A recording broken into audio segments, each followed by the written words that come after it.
green. Are you an ultimate Eagles football fan? Well, you're in the right place.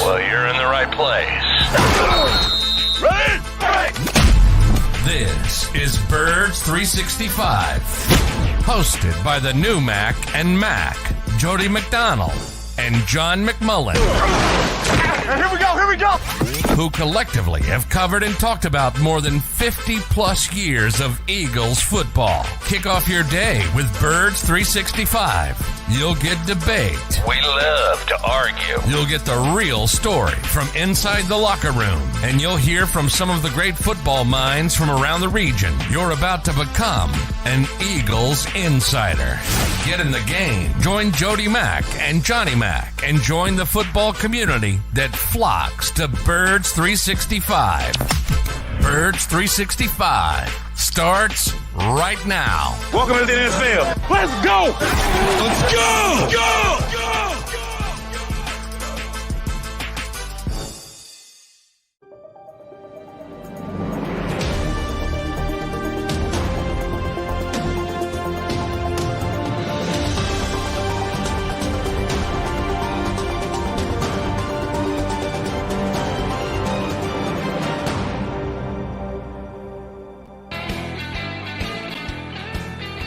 And a good football Friday, even though we don't have an Eagles football coming up this weekend. It's during the football season. It's a Friday. It makes it a football Friday. Here on Birds 365, you got Mac, McMullen, and McDonald here to hang with you. We had Thursday football last night, John, and easily the best thing about it was Jason Kelsey's appearance in the booth with Al and Kirk. He was outstanding, as expected to be, but did a very good job. Watching the actual game was a little painful. Neither the Bears or the Carolina Panthers are going to put any fear of anybody on a football field. But you get your football wherever you can get it. And we just mentioned this in passing yesterday about Kelsey. I asked, did I ask you or did I ask one of our guests? Will Kelsey? You, I, and Mac now were talking about it. Oh, it's Glenn. For where he's gone, his potential retirement, his future. I mentioned he went out to Los Angeles in the offseason to do the media workshop thing they have for players about potentially moving in that direction. And, everybody's seen his podcast locally, I think, and he's just really good at it. I mean, he's a natural. Glenn was making the comp to Tony Romo, who I think was the most natural I've ever seen stepping into the booth. I think he hasn't kept up that level over the years. But you know what? I have a conspiracy theory there. I think he was giving away too many plays, and they told him to tone it back. He would not be surprised. Yeah, he would go up to the line of scrimmage, and he would say, because it's not that difficult for quarterbacks, especially when they get that view and they know where the football's going, because I tell all the time now they teach concepts, not necessarily plays. And he was so good at it, and he could impart it so quickly.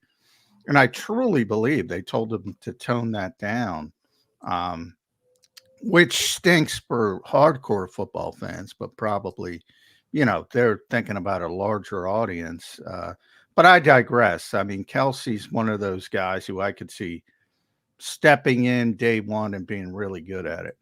And, I want to follow up on your Romo point, because I've said the same exact thing, as a matter of fact. So you and I are on the exact same page. Shame on the NFL if that's the case. I don't know it to be the case. I don't know it to be the case. Right. Either. We're both speculating here, but we both have pretty strong feelings and speculation about it, that it did come down that way. Shame on the damn NFL if that's the case. It's not like Romo is getting information that's going to affect the outcome of the game. That he's just good at what he does. When he was a quarterback, he could read the defense. So he reads the defense on the fly, and the play ends up being damn close to what he says it's going to be. It has no impact on the outcome of the game. the only thing he's doing is embarrassing the coaches on the staffs that are not hiding their defenses well enough, not hiding their plays well enough. They don't like the fact that, oh, shoot, this guy figured it out from 200 feet above, and we're trying to fake out the other defense. We're trying to get the other offense. That's just an ego thing. That they, oh my God, this guy's smarter than we are. We can't have that in the podcast. You're right Shame with on the coaches. You're right with the coaches. I always say the best part of the XFL was they mic'd up the coaches. And a lot of people, well, not a lot, but the people who did watch the XFL would say, why can't the NFL do that? I'm like, because the coaches don't want them doing that. They don't want any it's bad enough when they're mic'd up after the fact, but at least they can edit that. They edit that kind of stuff all the time, but they don't want that live interaction. That's the last thing they want for a number of reasons. Not only ego, they don't want to, you think about play calling. They don't want people to digest their play calling in the moments. They don't want any part of it. You're never going to see that in the NFL. Right. And oh, by the way, if almost said this, the coach could respond quickly. They got someone they're going to transfer someone on the field. One guy's got the ability to hear something. That's the middle linebacker with the Eagles. Won't be N'Kobe Dean for at least the next 4 weeks, if not more than that. And the quarterback. And oh, by the way, they shut the quarterback's mic down with 10 seconds to go before the play clock. 15 seconds. So it's not like the money, the information can be referred to somebody on the field. They can't. So the whole fear of, oh my God, they're going to know ahead of time. No, they're not. No, Romo's going to know ahead of time. The viewers and listeners are going to know ahead of time. The players on the field aren't going to, so it has no effect on the game. So once again, shame on the teams if they actually had any hand in Romo being told, scale back the whole telling them what's going to happen ahead of time thing. Shame on the NFL for that. All right, Eagles this week, Johnny Mac. Even though I know the Eagles' schedule is probably more well guarded than nuclear, the football codes, they try not to let, much like the plays on Sunday, they try not to let people know what they're doing. How much more difficult it is to find out during this bye week. They just shut it down and not let you guys in on anything, and or it looks like getting all the way to Monday night against Kansas City.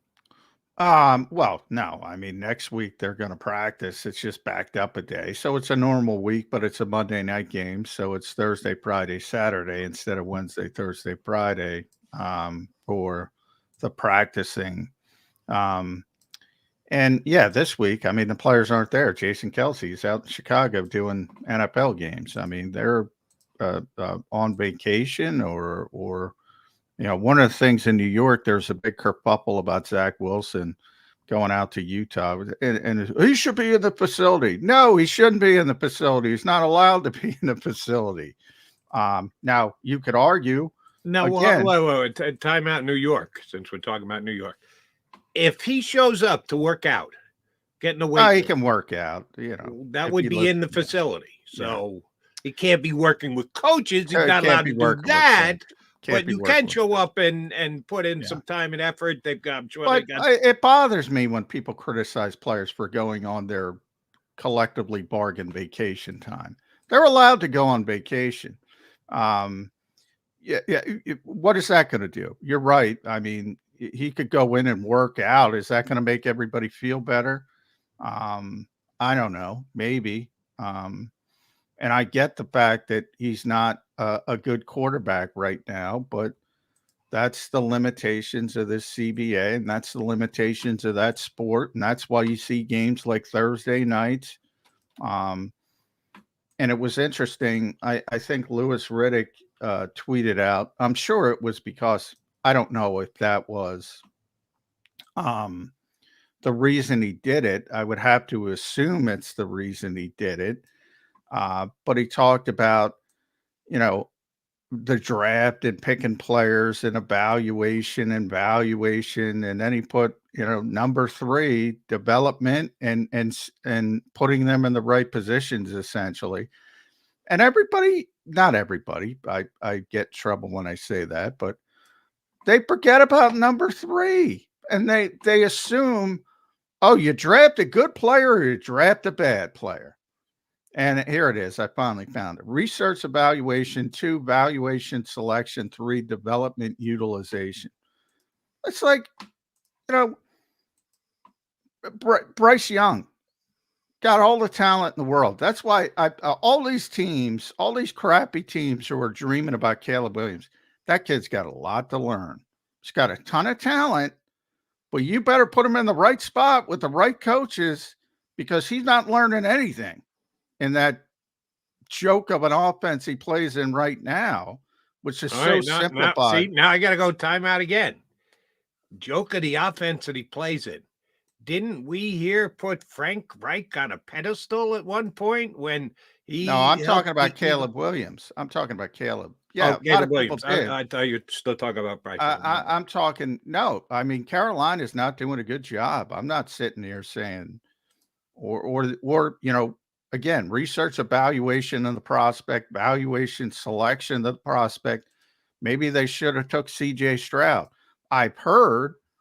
Nobody's going to tell you the truth. I've heard that Frank Reich wanted C.J. Stroud, and Mr. Tepper went the opposite direction, which is always a disaster. I don't know if that's true, but that's the rumor around the league. I've heard the same thing. Yeah, that's the rumor around the league. But they're not doing either way. The kid's got talent. They're not doing a good job. And they don't have playmakers and all the stuff you hear with all quarterbacks who struggle. But it shouldn't be that bad. It shouldn't be that bad. Speaking of non-playmakers, man, has Miles Sanders fallen through the floor. He got 2 carries for -5 yards last night. I do a hit on Twitter Spaces for Thursday Night Football, in-game halftime potential wagers for the second half. And the guy did it with last night, Brad Feinberg. I hit him up ahead of time. I said, you got anything in before the game that you can talk about at halftime, double down? I got a hedge out of this, whatever.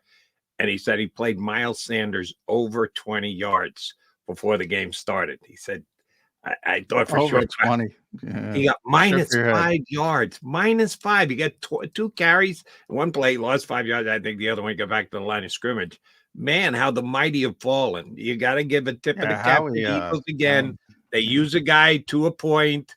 When it gets to bad valuation, they're ready, willing, and able to move on, and they did for Miles Sanders. Now, I like Miles, and Miles was a major contributor to them going to the Super Bowl last year, but I don't know if it's that Carolina is just that bad or Miles peaked out, and now he's headed down the other side of the mountain, but he's given Carolina nothing this year. You're right. I mean, it's hard to criticize this team's maneuvering with the running back position, other than I would say, please remember this next draft when you like a running back, and please stop talking about it, because they see what the NFL is at running back, and they've correctly assessed that this is not a position you put a ton of assets in, and you can get capable production, especially when you have a quarterback, one healthy, that they have, which makes it even easier. Now, if they had a different type of quarterback, it'd probably be a little bit more important, but still, I don't think they'd go overboard. But I hope people remember that draft time, because they tend to always forget it. Right. And you can get excited about a running back, but it better be your running back you're ready to draft in the 4th round. If you're thinking 1st, 2nd, or 3rd, you're probably thinking a little early for the Eagles. Don't think. Well, they'll draft anybody in the 2nd round. Moss was a 2nd round pick. They'll start thinking about other positions in the 2nd round, but 1st round, it's very limited. Defensive front, offensive line, corner, receiver, and it, we know the pecking order, but there are certain positions. Linebacker, we've talked about for years, is another one. Yeah, they're not going to draft a linebacker in the 1st round. And as you correctly stated, Miles was a 2nd round pick. That was also now 5 years ago, John. Yeah. it's been a while since they went to the second round for a running back. They haven't.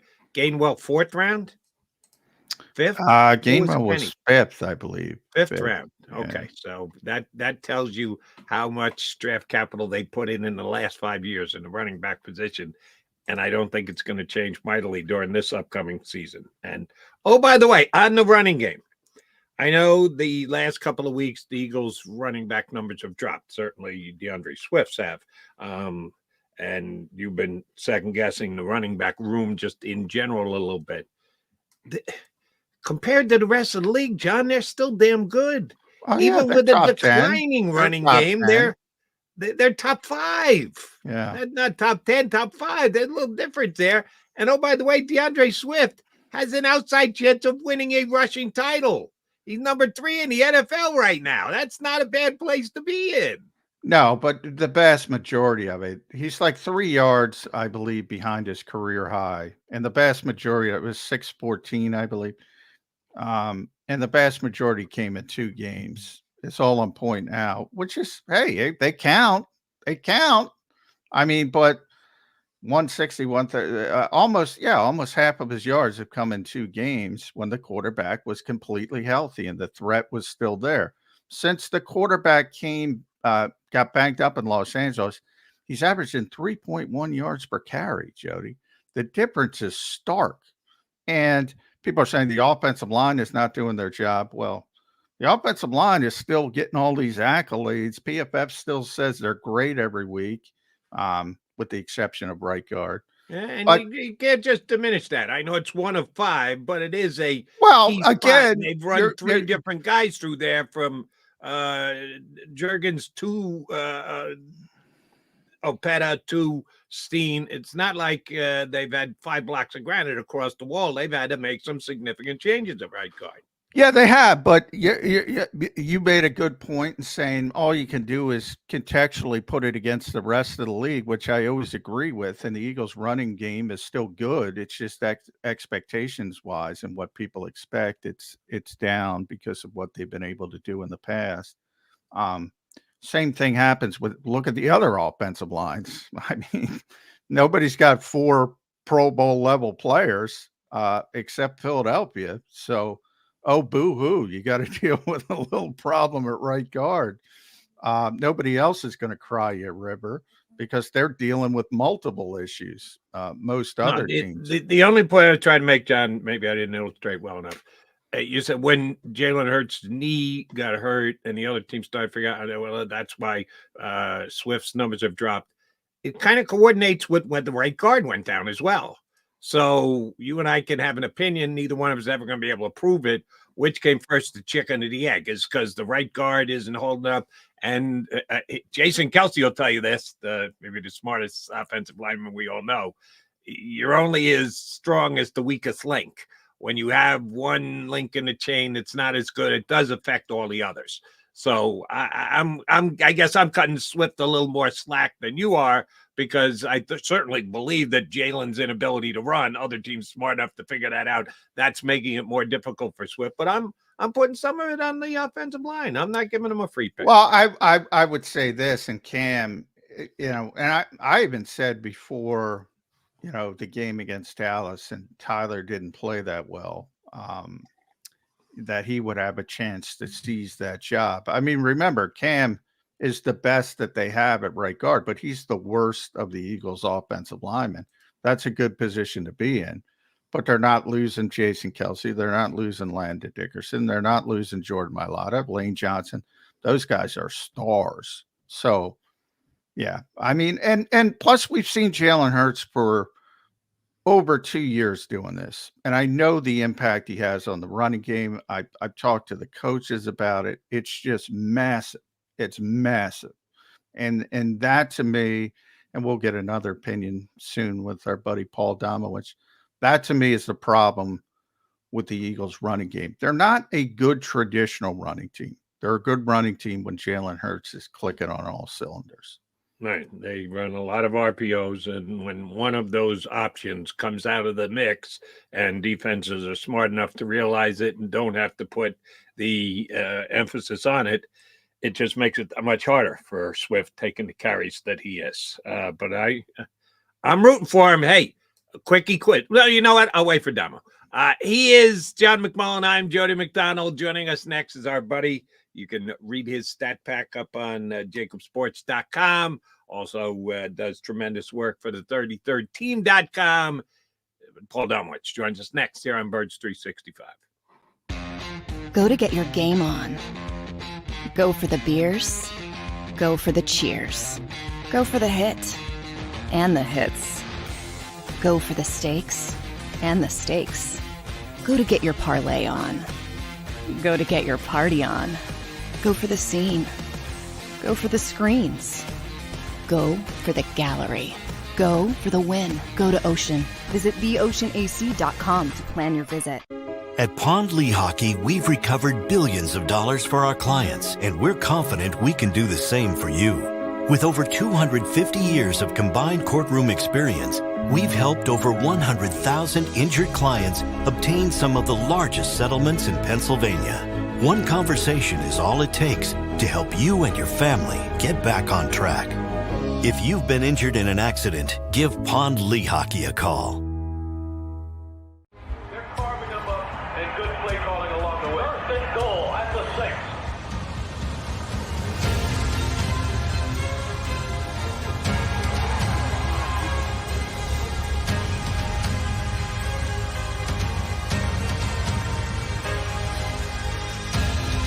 On the field of life, First Trust Bank is there for you. Champions on 3. 1, 2, 3. Because Philadelphia dreams deserve a Philadelphia bank.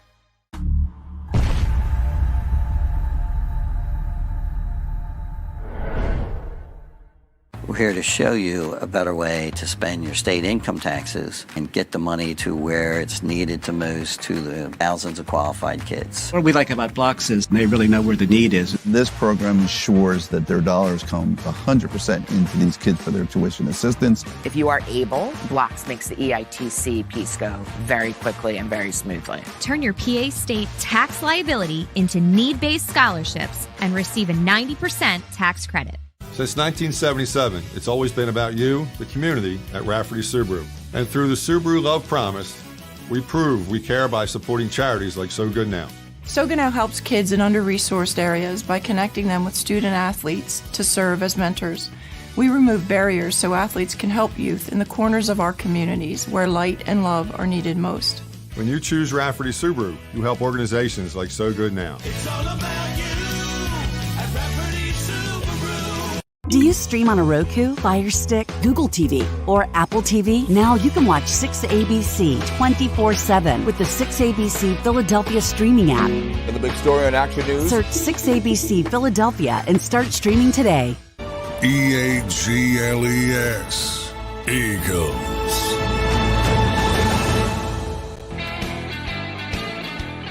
Appreciate you streaming in here on Birds 365 on the JAKIB Media YouTube channel, from JAKIBMediaSports.com, and also from the 33rd team. It's our buddy Paul Domwich, who looks real excited to be on with us today. All right, I guess. How could you not be excited? Got a half a smile out of him. I guess I'll. It's early. Yeah, there he is. It's early. That one's all jacked up. That's what we love to see. It's tough All to right. get people jacked up this early. Let me see if I can take them off right off the bat. Paul Domwich. Yes. The Eagles. In 1949, Steve Van Buren won the rushing title. We're going back to 49. 1949, Steve Van Buren won the rushing title. How many other Philadelphia Eagles have won it since? And I'll do the math for you. That's 73 years. How many times in the last 73 years has a Philadelphia Eagle won the rushing title? I'm going to take a wild guess and say 0. Well, they snuck one in there. Snuck one. Wilbert? Not Wilbert. Did Shady win one? Murray? A decade ago, Shady McCoy led the National Football League in rushing. Yeah. One in 73 years. They've won it once in 73 years. How about DeAndre Swift taking down the rushing title this year? Yeah, that's not going to happen. You're not buying That's not. Damn it. Damn it. I think they're gonna limit his carries between now and the playoffs as much as possible. They're not going to give him any 20 carry games. Well, Jody and I were talking before you came on about the Eagles running game, the traditional running game. Right. And you on your stat package, your bye-week stat package this week at JAKIB Sports brought up the RPO game, which hasn't been nearly as effective. And we kind of saw that early in the season, Damo, when we're all once wondering what's going on with Jalen Hurts. He wasn't as effective running the football. But I think you see the impact of his presence on the running game when the threat is there. The threat hasn't been there since he banged up his knee against the Rams. Teams have seemed to have figured that out. The Eagles have had trouble running the football. Do you see it that way, or do you see it differently? A little bit. I mean, clearly, his rushing yards number are down. Ironically, he's ahead of last year's pace on rushing first downs. A lot of the reason being the success of the push, but he's got more rushing first downs than anybody in the league, any running back, any quarterback, anybody. So, I think that's part of it. I think another part is just, I think the change in offensive coordinators has changed their philosophy a little bit. They don't seem to be as committed to the run. They were in some games early on, but, we saw in the Jets game, they saw a secondary that was, most of their guys were hurt. Sauce Gardner was out, blah, blah, blah. They just decided we're not even going to bother running. We're going to throw, and they ends up biting them in the teeth. I was talking to our friend Brian Baldinger, who, watches more film than any man alive. And he said, he hadn't even bothered this year to do any breakdowns on Jordan Mailata, because they're not really taking advantage of that left side of the line this year. I mean, Mailata and Dickerson last year were, they're just so massive. I mean, they were running behind them, running a lot of zone plays in that direction. This year, there's not as much of that. And, he doesn't know why, other than the fact that they just would rather throw right now. I was going to say, why wouldn't you? Is that an indictment of Brian Johnson, that he's not directing the runs that way, calling the plays that way? We all, three of us, as you were saying it, John and I are nodding our heads, how good they were on the left side. Why would they get away from that? Well, I think part of it is, when you look at their overall numbers, Jody, they're what, third in the league in scoring. Their numbers haven't changed. They just changed. They're crazy how similar they are. It's crazy. Almost. They're 1/10 of a point. They're averaging 1/10 of a point less this year in scoring than they did last year. So, different strokes for different folks, I guess. And Brian right now would rather throw the ball. They ran the ball 33 times the other day, but clearly they're not effectively in the fourth quarter either. Exactly. So, right now they're having so much success passing. I just don't think they feel they need to make a heavy commitment to the run. All right. The MVP race is starting to crystallize a little bit, and Jalen Hurts is in the conversation again. I think it's always in a little bit more of an unconventional fashion when you talk about Jalen compared to some of the other candidates, most notably Patrick Mahomes. But it's pretty impressive, the evolution of this player. We saw the big jump last year, but we're still seeing jumps this year. And since he injured his knee, Damo, he's been just tremendous from the pocket. Who deserves credit for this? Is it Nick Sirianni? Is it Adam Daydew? Is it Jalen Hurts? Is it a combination? We don't see this that often when you see this kind of evolution as a pocket passer.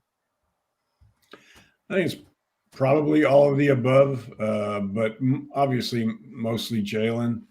This guy, you tell him he's not very good at something, he just makes a commitment to change. Everything that people have said he couldn't do coming into this league, couldn't throw the deep ball, wasn't very accurate. You name it, he's improved in that area.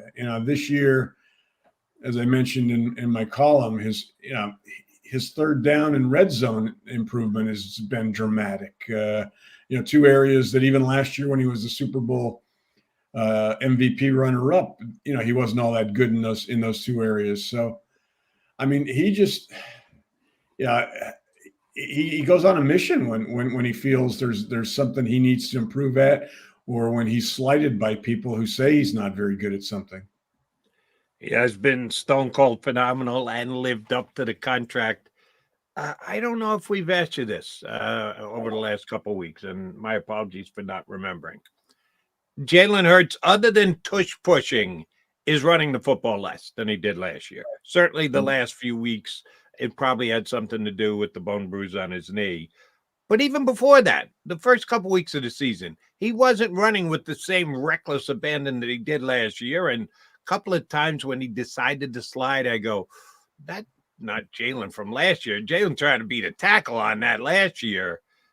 Do you think that was, and again, it's one of those, the answer is probably a combination of all, but do you think it was more the Eagles directing Jalen to say, take less chances when you run, or do you think Jalen came to that conclusion himself? Again, like you said, Jody, probably a combination. I mean, he doesn't need to be reminded. All he has to do is watch Josh Allen or somebody like that and wonder, why they would play that way and put their team's future at risk by risking their own injury. He knows they need him healthy at the end of the season. He's gone through 2 straight years here where he's been hurt at the end of the season. He's played, but I mean, he had to take time off to get as healthy as he could be, and wasn't anywhere near 100% in the playoffs either of the last 2 years. So I mean, I think that's you get the longer you're in this league, the smarter you get at all things. And he's always been a fairly smart runner as far as knowing when to get out of bounds, knowing when to slide. So I think he's just gotten better at it. But the injuries, I mean, they're going to need him to run more than this, Jody, when they get into the playoffs. I don't think we'll see him run a whole lot in these 5 games against these, this 5-game stretch they got coming up, because I don't think the knee's going to be still anywhere close to 100%. But it's just a skill that you don't want to take away from him if he's healthy. But he's become such a good pocket passer. You can say, okay, well, you're hurt. You can't run real well right now. Doesn't matter. Just move around the pocket, extend a few plays, and you're still going to complete 75% of your throws. Well, that's a hell of a deal. Yeah. Now that's the good. Now, unfortunately, I got to talk about the bad with you, Damo, and that's the pass defense problems as you kind of laid out. Now, the most concerning number for me continues to be the 15-yard plays they give up, or the explosive plays they give up, because that's what this defense is designed to prevent. I mean, that's what they're trying to do, prevent explosive plays. And league high, NFL high, 32nd, 65 pass plays of 15 yards or more. And last year they were phenomenal at limiting those plays. And I think the number was 76, correct me if I'm wrong, for the entire season. Yeah. Is it just personnel, all the issues, all the churn, or is Sean Desai getting a pass here? Well, I mean, I think it's personnel, but the personnel has forced Sean Desai to play a lot softer than he really would like. I mean, off coverage on the outside, dropping the linebackers back. I mean, against the Cowboys, I couldn't even see the safeties in the screen. I mean, they were out by I-95 somewhere. Yeah. I mean, he's just decided this is the way we have to play. Let him get down into the red zone and hope we get better at that, and keep him out of the end zone, force him to field goals, and hope our, I mean, you're seeing the offense, they've gotten dramatically better in the red zone, so they're scoring more touchdowns and fewer field goals. I mean, that's going to be the key to victory for them going forward, outscoring teams, because I guess when Bradley Roby eventually gets back, they'll be better at slot corner. As much as I like Sidney Brown, there's not going to be a dramatic improvement there this year from him or Eli Ricks. I don't know. I don't even know if Eli Ricks long term can play in the slot in this league. But yeah, I mean, so I think I think Desai is being forced to play the way he is, and teams are, their pass rush has been good, but teams are getting the ball out quickly because when you've got that middle of the field where you can throw these quick passes, it's kind of like die slow or die fast, and he doesn't want to die fast, so he's making teams try to work it down the field. Yeah, but they're doing a pretty good job if they're last in the league at 15-yard plus completions. If you got the right read on this, Diamond, I think you do. Desai can just kind of shrug when you throw that number at him. Go, and when did we lose? Oh, once. That's right. So is it going to take a team coming from behind and at the end of 60 minutes having more points from the Eagles for Desai to go, yeah, I guess we need to try and put a little bit more pressure on their wide receivers and not give so much cushion and not give up the middle of the field? Because if you want to question him, you can always say, and what is our record? Is it going to take a loss somewhere along the line here for the Eagles to maybe adjust a little bit and try and get a little bit more aggressive in the secondary? Yeah, I mean, the one criticism I have of Sean, and he's not a big blitzer. I mean, he's from the Fangio camp. They just more so than Gannon. Yeah, but like last week, teams are getting the ball out, so no matter how good those front four are, it presents a dilemma for you. Last week they hadn't been very good on blitzing this season. When they've blitzed, teams their passer rating's been really good, even better than when they rushed 4.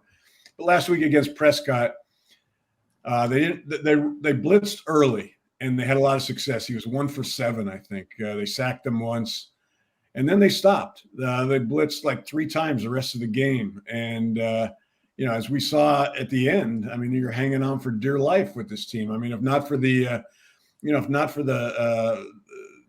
left knee and the right foot, they lose this game by 5 points instead of winning, or lose it by 4 instead of winning by 5. Or if Dak Prescott has any situational awareness, but I digress. Yeah. But, That's what I will say when it comes to, and Jody's right, by the way, obviously. And my partner gets more worked up about power rankings than I do, but there's a number out there that say the Eagles are, 6 or 7, and they have the best record in the NFL. Kind of weird, but who cares ultimately? Yeah. But are they on to something? Because they are winning games, but if you keep giving up explosive pass plays, if you keep being 25th in third down defense, 25th, whatever they are in red zone defense, ultimately that knee's going to be in the end zone. Ultimately, we talk about with quarterbacks, Brock Purdy went through this incredible stretch, winning games. And then the advanced analytics people will tell you, yeah, but these turnover worthy throws. And all of a sudden people start picking them off and it goes in the other direction. Are we going to see that regression to the mean with the Eagles defense? And the knee goes in the end zone. All of a sudden, win turns to loss, and bang, we're saying, what the hell's going on with this secondary? Yeah. I mean, rankings wise, like right now, I mean, every team's imperfect. I mean, yeah. Who do you look at and say, they got a trip to this? Everybody. I mean, Kansas City, if not for Steve Spagnuolo's defense, I mean, they'd be probably 500 right now. I mean, Patrick Mahomes has nobody to throw to but Travis Kelce. Their offense is doing nothing. Even Miami, I mean, held scoreless by the defense that we've just been trashing in the second half when they played each other a couple of weeks back. And by the way, they only gave up 6 points to Dallas, as Nick will constantly bring up. They only gave up 6 points. Yeah, in Dallas, the second half. Down, San Francisco can't win now. Buffalo. Now, Baltimore, I think, has looked like the best team, but they do. lost. The only thing is with Baltimore is you look at their history. I mean, when they get to the playoffs, they're probably going to lose, or at least that's the popular thinking. I mean, I love what Todd Monken is doing there, and I think it's going to be different this year. But if I had to pick a team in the AFC that's going to the Super Bowl right now, it might be Jacksonville. I mean, we might be seeing Doug Peterson back in the I'd like that. Doug Peterson against Nick Sirianni, that would be fun. That would be. But getting back to the Eagles, you're right. I mean, things that are going wrong now could go right. But I mean, they need that offense to. I mean, they're in a situation now where, you wait for the next shoe to drop. They lost Goddard last week. He's out 4 to 6 weeks. That's going to hurt them. That's going to affect that offense. But the killer would be if they lost AJ Brown or Devontae Smith. You take one of them away, and I think it just completely affects the offense. So. That's not anything new in this league. It's always about injuries. Right. But you can make the same, and I'll use Kansas City as an example because they play Kansas City this week. If they lose Travis Kelce, they're screwed too. You take the top receiver from any one team and you say, if you lose them, oh my God, what a drop off. Yeah, but that'd be the same for everybody. So you can't legislate injuries. It's kind of luck of the draw there. But since I went to Kelce, I got to go to tight end. Dallas Goedert going to be gone at least 4 weeks, maybe more than that. Don't know. How are they going to replace him? Jack Stoll is a good blocker. He's not really a receiver. Albert O has played less than 10 snaps since they got him at the beginning of the season. They just haven't had the need and or the desire to put him in there and get him some time and let him see what he can or can't do. People have been speculating, play Julio Jones at tight end. And I know they mean just not play play 4 wide receiver sets, but Julio Jones is a wide receiver. He's not a tight end. Even though he's tall, he's not a tight end. You're going to be asking him to chip guys on the way in before he gets out into his pattern. I can guarantee you, Julio hadn't done a whole hell of a lot of that in his career. No, Julio, we need you to chip before you get out into the pattern. He's not hasn't freaking happened. No. So I've heard that from some fans, so I have to say that Julio Jones is not playing tight end. Stop it. Stop. Understood. Who is going to replace Dallas Goedert tight end? Or are they just going to scrap the tight end position and go, we'll go with 5 wide receivers? That's because, let me not forget, Quez is on the return. I think we're going to see more throws to Brown and Smith, and I think we're going to see more. We're going to see Gainwell and Swift catch about a total of 10, 12 balls a game. Really? By the way, hold on. Let me go there because somebody asked me about that the other day, and we all love Jalen Hurts and what he's doing and the season he's having and living up to his contract and. Right now, number 2 in the betting markets to Patrick Mahomes in the MVP. Does that sound familiar to anybody? Oh, yeah, that's exactly the way they finished last year. Is that a strength of Jalen Hurts, the quote-unquote screen game? Because we've been watching screen games here. You, me, John, been in Philadelphia a long time. We've seen some quarterbacks who could really do it, use it as a weapon. Andy Reid would consider a screen pass a running play, and we'd all argue about that. I'm not sure that's a strength of Jalen Hurts, throwing to backs out of the backfield. If they're going to increase that without Dallas Goedert in the lineup, are they going to be successful at it? I mean, I don't think we're going to see a lot. I mean, the screen game hasn't been very effective for them this year. A couple times when they've used Goddard, but who's probably their best screen weapon, and he's obviously hurt. No, I don't necessarily. I think we're going to see them. I mean, they're going to. They typically line up Swift and Gainwell on the outside in empty sets. I think that's how we'll see them used. In the middle of the field. You're going to see bubble screens. Bubble screens. I don't think we're talking necessarily about like these 2-cent flares that a lot of teams use. I mean, that's not how they use those two guys much. But the screens, middle of the field is a check down. I think Jalen's gotten more comfortable with doing that. I don't think, we've talked about this in the past. It wasn't something he seemed to like to do in the past. It wasn't. That's what I'm getting at. Yeah, but I think he's realized the importance of it because it opens up other things if you do that enough. Plus, these guys have yards after the catch capability. I mean, Gainwell's gotten several key first downs when he's on pass completions. DeAndre Swift can run without the ball. And we haven't even seen – I think they threw to Swift deep on a deep ball once last week, but we haven't seen a lot of that. And maybe we will going forward. I don't know. Wheel routes, things like that. Wheel routes. Yeah, they should get the wheel route involved. Yeah. I happened to look at it yesterday because I was writing about it, Damo. The Eagles went 5-0 without Dallas Goedert last season. I think everybody remembers that part of it and say, oh, what's the big deal? They'll do it again. Now, they played at Indianapolis, and by the way, they were horrible in that game for the vast majority. Jalen Hurts kind of put them on their back in the fourth quarter. Then they got going. They played Green Bay. They scored 40. Tennessee scored 35. Tennessee was crippled in that game. At the Giants, they dominated the Giants, destroyed them, beat Chicago, which was the game Jalen Hurts got injured in. So those were the games they won without Dallas Goedert.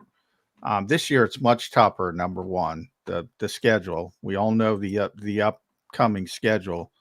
But they went about it in a different way. Jack Stoll played a ton. 69, I think it was 69% of the snaps was his low mark during that 5 streak. Calcaterra played a little bit more.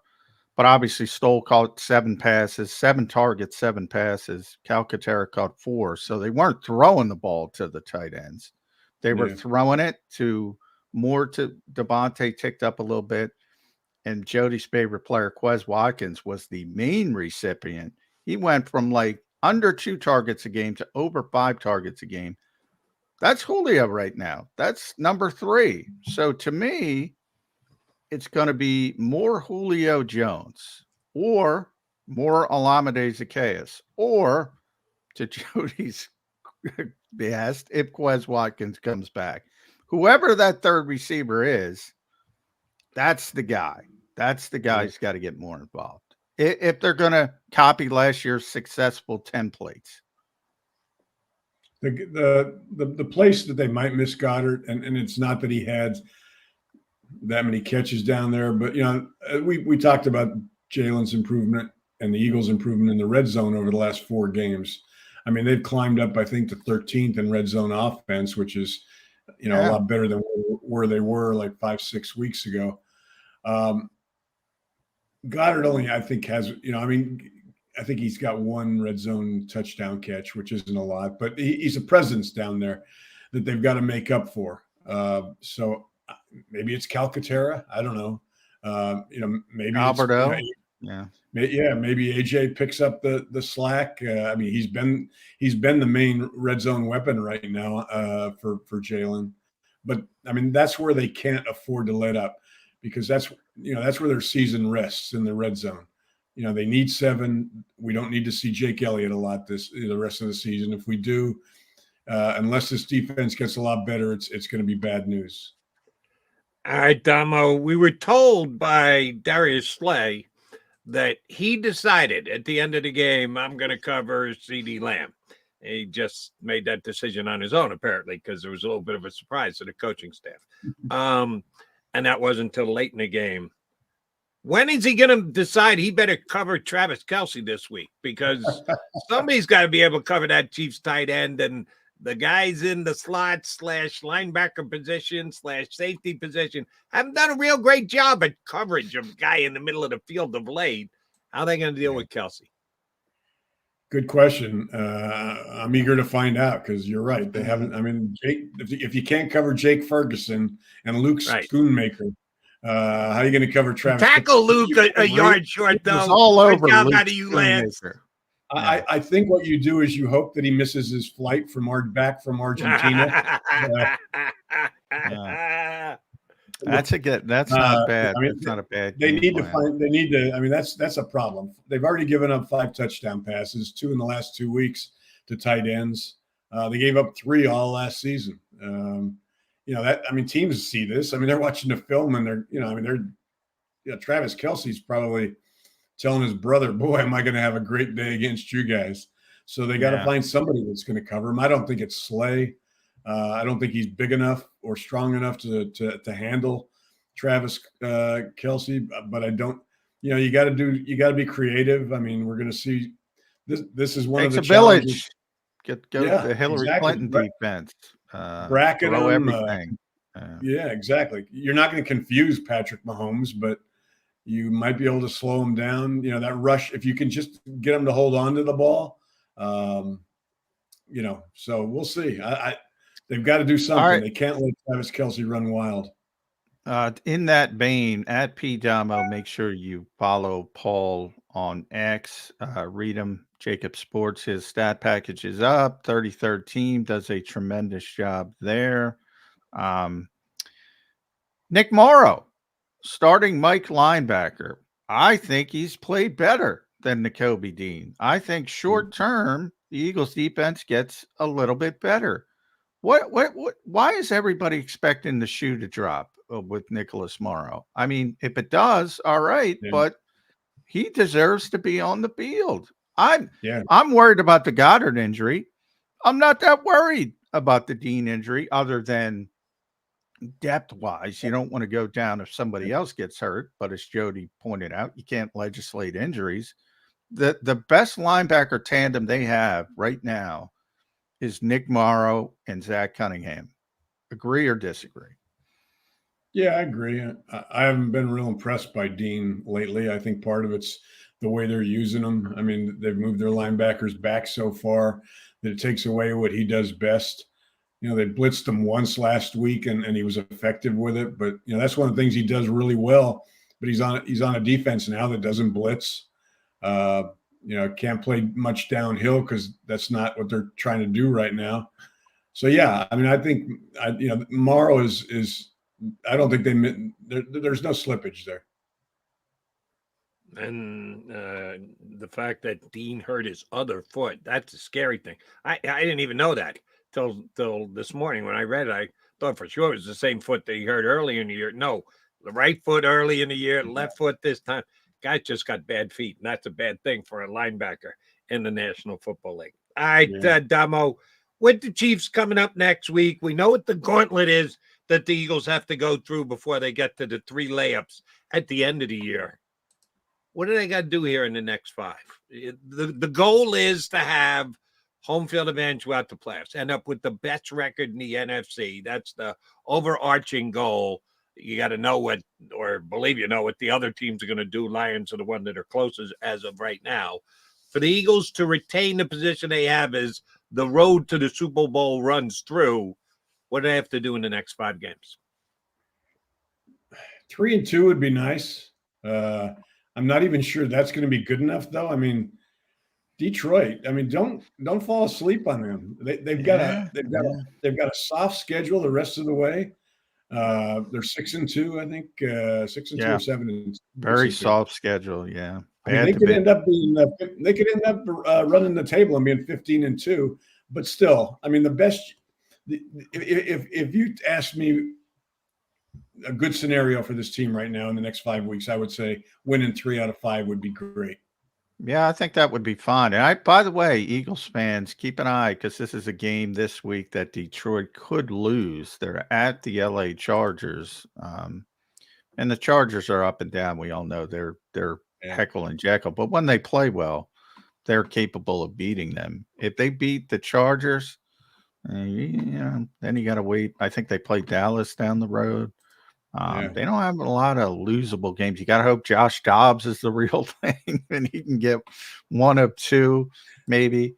They have a very easy schedule. That's something to keep an eye on. The Detroit Lions.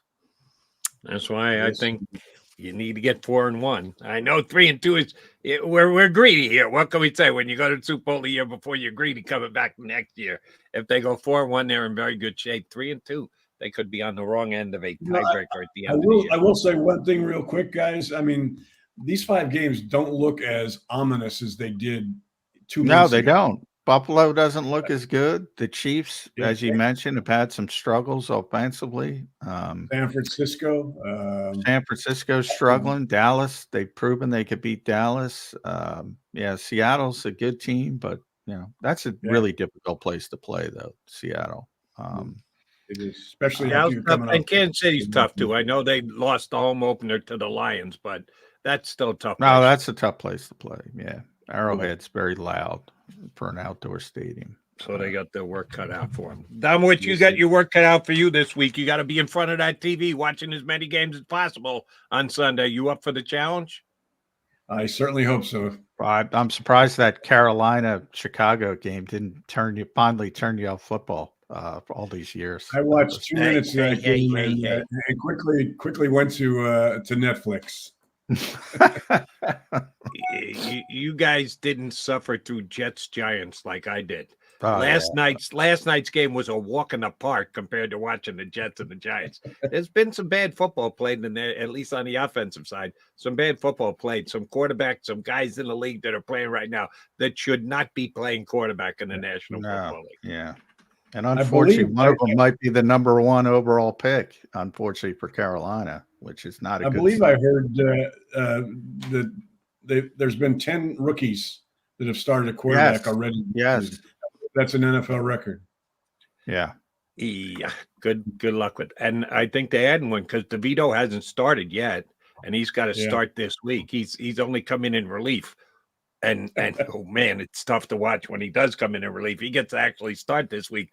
So add another one this week. That's injuries are a big part of the game. And there's nothing anybody can do to control it, even though the Eagles think they can by practicing less hard than other teams around the league. But I get myself in trouble. We'll drop that right here, right now. Paul Domowitz, it is always a pleasure when you give us your insights to the Birds 365 show. Thank you very much for doing it. We'll punch up next week. Have a great weekend, Damo. You too, guys. Take care. Thanks. Make sure you read his stat pack on JAKIBsports.com. Damo always gives a different type of look at where the Eagles are at, and he shared it with us today, and you get the rest of it on his stat pack on JAKIBsports.com. All right, Johnny Mac, coming back. We still got an hour to go. Before we hit the break, I do want to bring up Jody, our buddy D Gunn. For those who are fans of JAKIB Sports and watch the channel all day, and you should, Sports Take, you probably noticed that D Gunn is off. Unfortunately, his wife suffered a stroke, so there's some concerns moving forward with care and things of that nature. So those of you who know D Gunn, tremendous reporter, better person, and he's going through some difficult times right now. So some of his friends, and I saw Amy Fadul from NBC Sports Philadelphia tweeted it out. There's a GoFundMe for Derek and his wife set up. So you can just go to GoFundMe.com, search Derek Gunn. You'll get all the information. And I know, a lot of people can't give, but if you're in a position where you can give, it would be a tremendous thing to do. And again, for those of you who have met Derek, does a great job when it comes to football reporting, but everybody loves D Gunn because he's a better person than he is a reporter, and he's a pretty good reporter. 3 things I love to talk about with D Gunn: football, barbecuing, family. Because you see his eyes light up. We have him on every once in a while as a guest here, but you watch the show every single day and see D Gunn and know that the things that excite him in life are football, barbecuing, family. And he talks about his grandkids and his children all the time. So when you take a hit at home with the family, it just rocks your entire world. So as John said, check out GoFundMe.com and find out the information about how you could lend a helping hand to a good buddy of ours and yours if you're a fan here at the JAKIB Media YouTube channel, Derek Gunn. All right, Johnny Mac, Jody Mac coming back. Still got an hour to play here on Birds 365.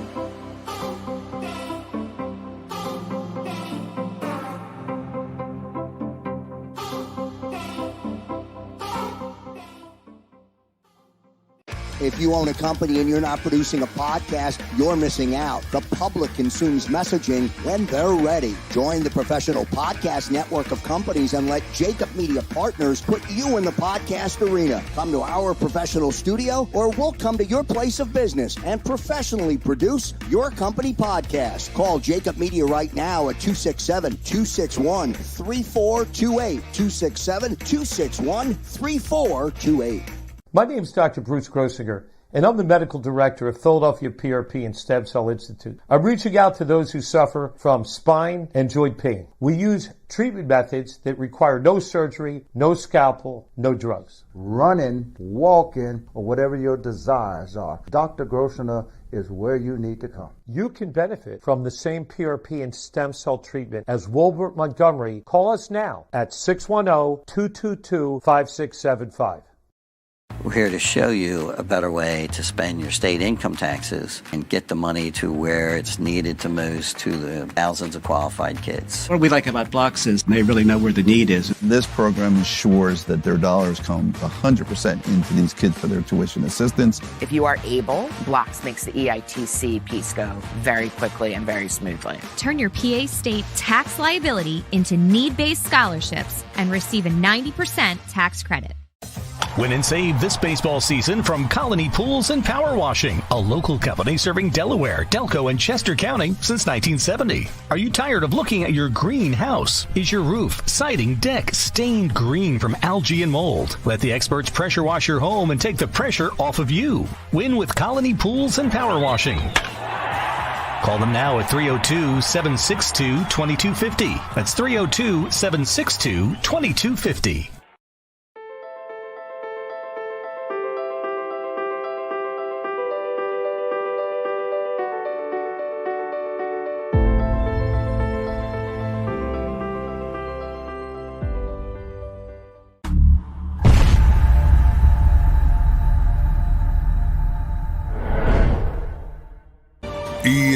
EAGLES, Eagles.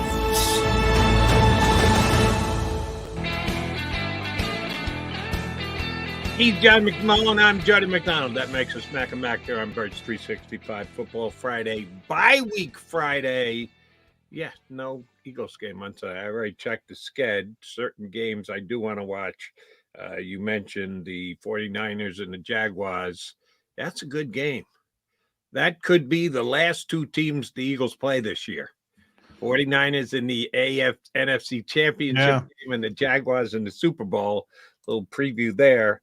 I'm really interested to see Tommy DeVito play quarterback for the Giants this week. I'm not. The Cowboys are getting back on the winning track. That's as easy as it gets. The Commanders have a tough game at Seattle. And I mentioned the Lions and Chargers might be one of the biggest games for the Eagles, because I think that's a game where you got to root for the Chargers, because you want some cushion when it comes to that number one seed. So there's some interesting games on the docket, so to speak. And the other one I'm going to be watching is Saints-Vikings. As a matter of fact, I'm trying to get a guest for my CBS show on Sunday after that game. I thought I picked the Saints to win that division before the year started. That division stinks on ice. It did last year. It does again this year. I don't think the Saints are great. I think they're the best of a very bad lot. But can Josh Dobbs do it 2 weeks in a row? No, I wouldn't bet on Josh Dobbs if I'm a betting man. There were some interesting things, as I mentioned, going on in that game. And I give him all the credit in the world. It was a great story, but I think people are going to pour some. I think Atlanta did a really bad job failing to recognize. Remember, both works both ways. He comes in last minute. You don't expect him to play. The rookie was supposed to play, and he started the game. And he got a concussion in the first quarter. He was actually playing okay. It wasn't bad. Hold him, and he got a concussion. Here comes Josh Dobbs, and I think they were taken aback by his movement skills. They weren't prepared for it. Now I think You see New Orleans, very good defense. They're better defensively, I think, than offensively.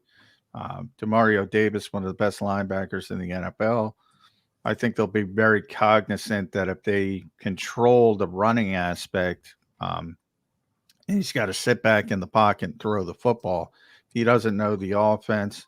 And it was interesting. I saw some stories you were talking about. You had brought up, I forget what we were talking about. You brought up the clock in the quarterback's helmet. It cuts off at 15 seconds. Right. So what the Vikings about Romo, Romo, the plays ahead of time. So what Kevin O'Connell was doing, he was getting the Vikings up to the line of scrimmage immediately, reading the defense for the quarterback and up to that 15-second limit, telling him what coverage they were in, and doing things that way. So maybe the Vikings will try to continue that. I don't know, but yeah, I don't think it's going to be. I don't think Josh Dobbs is going to be Kurt Warner. Nor do I. But I will say this about Dobbs. Lamar, when he's right, Jalen Hurts, Justin Fields. Yeah, they're a problem. He might be the fourth best running quarterback in the NFL.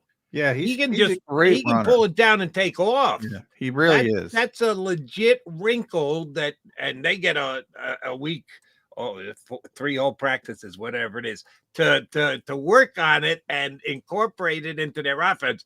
Because Kirk Cousins wasn't taking off making any plays with his legs. He is your prototypic pocket quarterback. He's a different QB, and they might be able to benefit from that in Minnesota. Yeah, maybe. I mean, they did against Atlanta. I mean, he was phenomenal running the football. He had the touchdown. He had another big run on a 3rd down. He had a 4th down convert. The game was over. If that's Kirk Cousins, the game was over because Bud Dupree had a great pass rush on 4th and 7th, like 2 or 3 plays before they won the game. And he just escaped. Kirk Cousins ain't escaping that. And he made a great run down to about, I think it was the 12-yard line. And then they won the game a couple plays later. Yeah, I mean, it's a big – when you got mobile quarterbacks, it's a pain in the ass. I just talked about it with the +1 in the running game. Been talking about it all week with the Eagles. Yeah, it's +1 means +1. You can't account for it. All right, Johnny, I need you to walk me through some roster rules in the National Football League because, honestly, I was reading my buddy BLG, Brendan Lee Gouton, on Bleeding Green Nation today, and he was making a point, and I said, damn, I should have known that. About if Nakobe Dean goes on the IR. Nakobe, of course, was previously on the IR this year, came back, played, now he's re-injured himself. We've got 8 weeks left to go or 8 games left to play for the Eagles. And Nakobe, depending on how bad the Liz Frank sprain is, could at some point come back. But it looks like it's almost a certainty that he's going to go on to the IR. But in the NFL's ever-changing rules, it used to be you were only allowed to come back from IR once. If you're on the IR, you could come back. If you had to go back on the IR again a second time, you were done for the year. They couldn't bring you back. You're now allowed to bring a guy back a second time, which is saying something because you missed half a season, 2 minimal 4-game IR stints, half of the season that's gone by. But there's a limit to the number of players you can bring back from IR over the course of the season that you can't just now. If you continue to do this and bring guys back from IR, you must be having some kind of spectacular season because jumping in and holding down the fort till your better guy gets back and says something about the overall team. But what's the number? You only give them 8. Where are the Eagles at with that as of right now? That's a good question. I have to think about that. But the limit is 8. You can bring 8 people off short-term IR, and then you're done. So it is strategy. Everything's strategy. So when you do have guys like Dallas Goedert, if it's a 4-week injury, the Eagles might want to carry him if he's going to be back for that 4th game.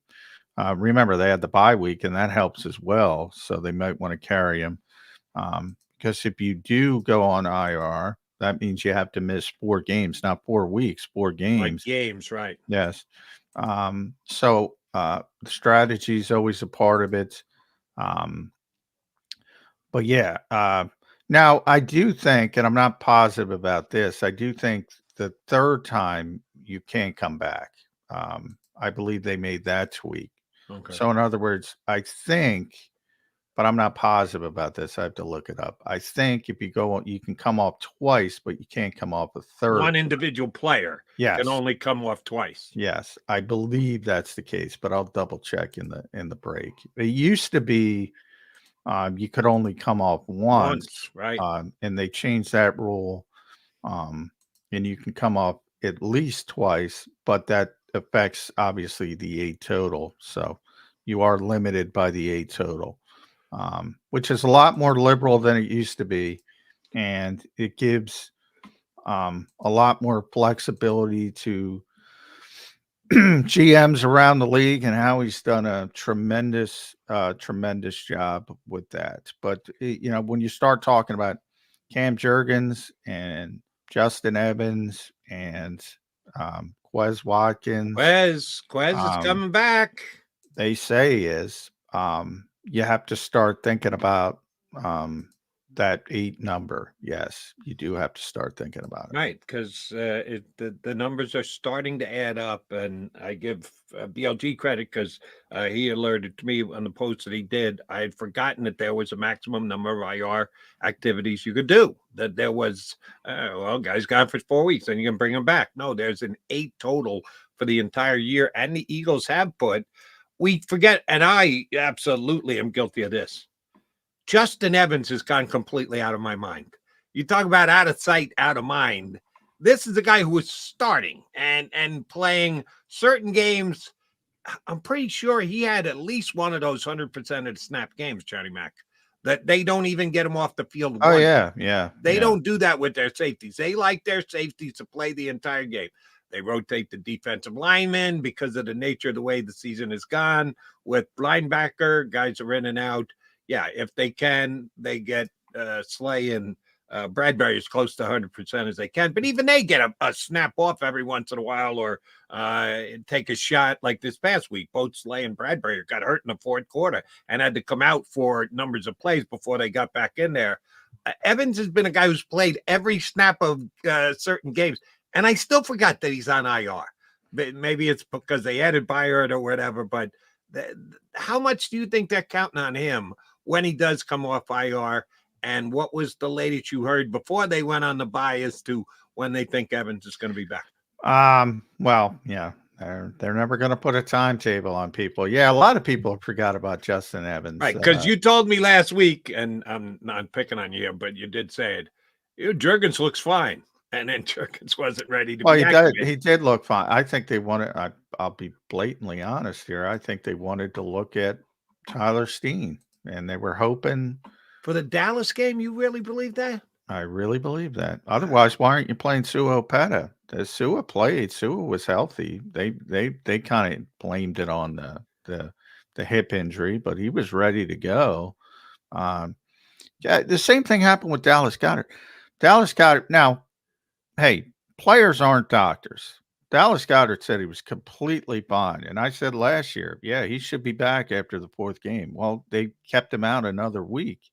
Now, maybe the doctor didn't clear him. Cam has certainly looked fine. I will say that. And he told you he was fine, but he doesn't get to decide that. Yeah, the doctor exactly. does. And to go back to Britton Covey in his rookie season, in the preseason, he told a couple of us that he broke his hand, and we're like, oh, well, that's it for Covey.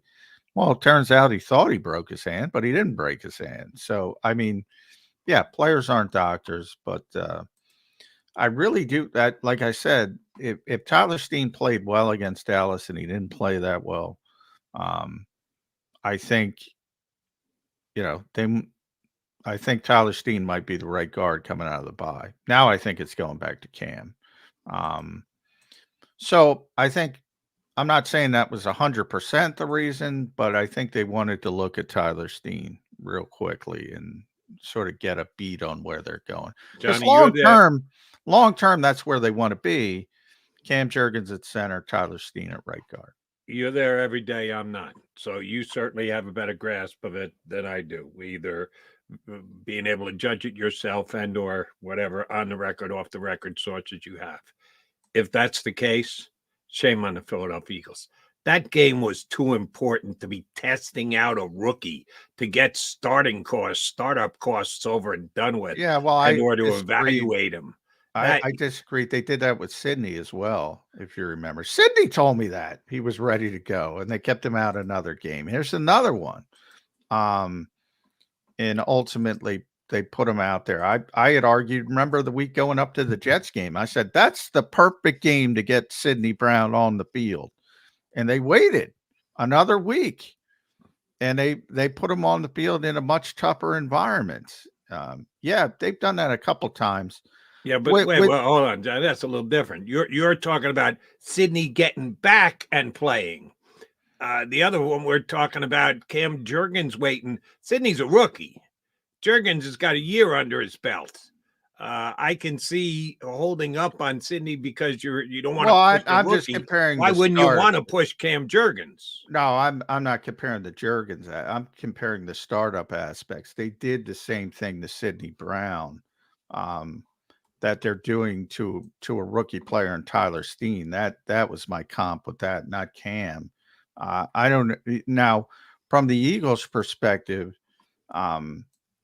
they wanted his athleticism on the field against a very athletic Dallas front. So there's more to it as well. He's a much better athlete than Sua. They could have just played Sua if they wanted to. You think he's a better athlete than Cam? Probably not, but just pure athleticism. But, one of the issues with Cam is he's very undersized for guard. And Tyler Steen's very, very big, and he's athletic. And they thought that was their best matchup against that particular defensive front, which is very good.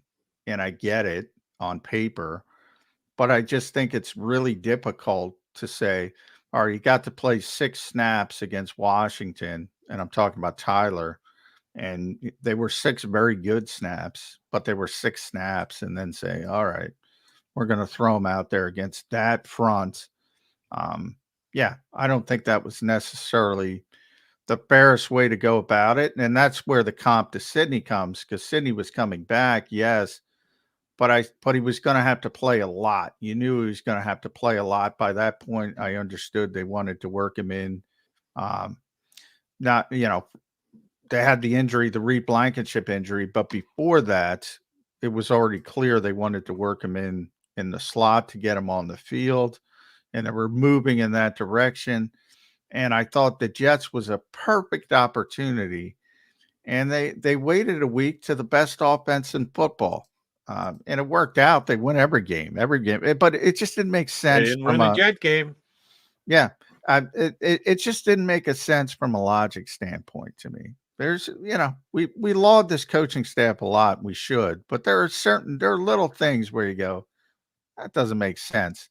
I would argue Sidney and maybe Jody, maybe Arstenoto, who I always talk about. Nobody else does, but I talk about him. Maybe it's as simple as he said, no, he can't play. And maybe it's just as simple as that. And maybe they said that with Cam. No, he's not ready. He needs the extra, because remember, it's not only an extra week, it's an extra 2 weeks for Cam Jurgens because of the bye week. I think that is much more likely than the Eagles deciding, let's take a look at Tyler Steen this week. Well, they wanted to take a look at him because they still had Sua started the previous 4 games and was ready to go. Right. So take Cam out of the equation. They wanted to look at Tyler Steen, and I disagree with that on the Cowboys week. I disagree with that. Thank you for correcting me. If Jurgens was capable of playing, if the doctor said, hey, he can go if you need him to, another week would not hurt him taking some time off. If they had the option of playing Cam Jurgens and they said, we'll go with Tyler Steen, let's really test him against the Cowboys, that to me would be coaching malpractice. So if the doctor says no go, the conversation's over. They give your boy Arch a lot of leeway, and they take what he says and they absolutely run with it. I was just saying, if they had the option to play Cam Jurgens and they chose not to, I think that's a mistake. They got away with it. They won the game, but I would suggest that would be a mistake. Chances are, I think there's a much better chance that the doc said no than the Eagles said, no, let's try and trot Tyler Steen out there. We can get a real good test and a look at him against the Dallas Cowboys. Importance of that game was way too high for them to be doing anything like that. ID John McMullen. I'm Jody McDonald. We are Mac and Mac. Coming up next, it's Andrew DeCecco from InsideTheBirds.com, both podcast and their website. Does a great job covering the Birds. He will join us next here on Birds 365. Go to get your game on. Go for the beers. Go for the cheers. Go for the hit and the hits. Go for the stakes and the stakes. Go to get your parlay on. Go to get your party on. Go for the scene. Go for the screens. Go for the gallery. Go for the win. Go to Ocean. Visit theoceanac.com to plan your visit. At Pond Lehocky, we've recovered billions of dollars for our clients, and we're confident we can do the same for you. With over 250 years of combined courtroom experience, we've helped over 100,000 injured clients obtain some of the largest settlements in Pennsylvania. One conversation is all it takes to help you and your family get back on track. If you've been injured in an accident, give Pond Lehocky a call.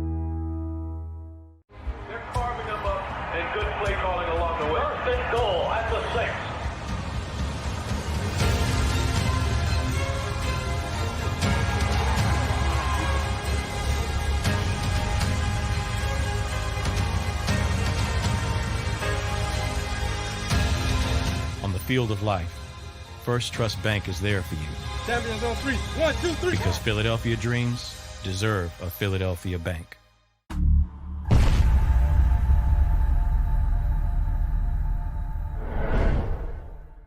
We're here to show you a better way to spend your state income taxes and get the money to where it's needed to most to the thousands of qualified kids. What we like about Blocks is they really know where the need is. This program ensures that their dollars come 100% into these kids for their tuition assistance. If you are able, Blocks makes the EITC piece go very quickly and very smoothly. Turn your PA state tax liability into need-based scholarships and receive a 90% tax credit.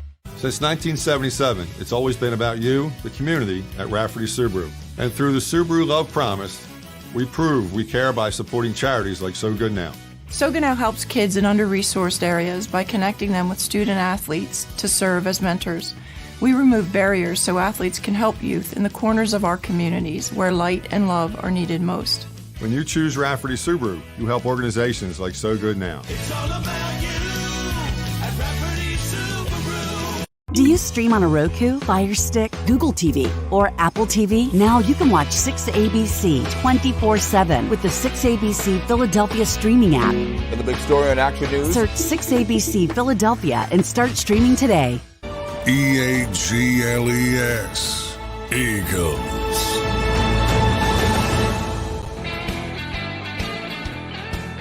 Mac and Mac guys here on Birds 365. We're joined by Andrew DeCecco from InsideTheBirds.com and the Inside the Birds podcast, who looks like he's ready for winter. He's got a turtleneck on. Are you ready for winter there, Andrew? I'm ready, man. It's dreary out here, Jody. Yeah, it's dreary. It's a little chilly out today. It's been a ping pong like week.